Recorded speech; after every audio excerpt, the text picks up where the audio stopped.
நம்ம Tirunelveli கொண்டானத்தில் 2.25 cent land ஏரியாவில் 1150 building square ஃபீட்டோட வடக்க பார்க்க வாசலோட போர்த்திக்கோட சைஸ் வந்து 12x15.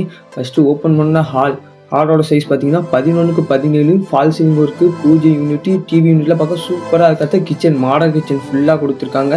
10x11 சைஸு ஃபுல்லாக மாடல் கிச்சன், ஸ்டீல்லெஸ்ஸு சூப்பராக இருக்கிறத. பேக் கேட் ஓப்பன் பண்ணி பார்த்தீங்கன்னா வெளியே உங்களுக்கு ஒரு கிரில் கேட்டு கொடுத்துருக்காங்க. அதை ஓப்பன் பண்ணி நல்ல ஸ்பேஸாக இருக்குது. அதிலே வெளியில் உங்களுக்கு ஒரு காமன் டாய்லெட்டும் கொடுத்துருக்காங்க. டாய்லெட்டோட சைஸ் வந்து 8x4. அதை வந்து நம்ம பார்க்கும்போது ஃபஸ்ட்டு பெட்ரூமோட சைஸ் பார்த்தீங்கன்னா 10x11. இதில் உங்களுக்கு ஃபால் சீலிங் ஒர்க் பண்ணியிருக்காங்க. உள்ளே ஒரு சிம்பிளாக ஒரு பாத்ரூமும் உள்ளே கொடுத்துருக்காங்க. உள்ளே ஓப்பன் பண்ணி பார்த்தா உங்களுக்கு பாத்ரூமோட சைஸ் வந்து 7x4 வெஸ்டர்ன் டாய்லெட்டு. அதை மேலே ஒரு பெட்ரூம் கொடுத்துருக்காங்க. மேலே பெட்ரூமோட சைஸ் பார்த்தீங்கன்னா 11x14. மேலே உங்களுக்கு கபோர்டு இருக்குது, ஃபால் சீலிங் இருக்குது, ரெண்டுமே பண்ணியிருக்காங்க. கபோர்டு நல்லா சிம்பிளாக பண்ணியிருக்காங்க. நீங்கள் பீரோல் மாதிரி யூஸ் பண்ணிக்கலாம். அது உள்ளே உங்களுக்கு ஒரு பாத்ரூம் கொடுத்துருக்காங்க. 10x4 size.